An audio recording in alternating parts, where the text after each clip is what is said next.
Blind item news, a good-looking guy ni Star may other woman. Alam kaya ni Star ito?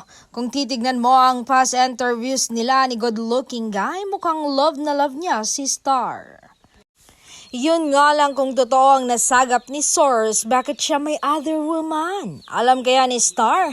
Mukhang alam daw, may nakapagsabi na malapit na siyang sumabog. Pero siguro tatahimik muna si Star para sa kanyang image. Kakayanin ang panluloko na lang ng good-looking guy. So, suma total, what you see is not always what you get. So, wag basta-basta magpapaniwala sa nakikita sa social media. Wag basta-basta magpapadala sa hitsura. Hindi porket mukhang good, good talaga.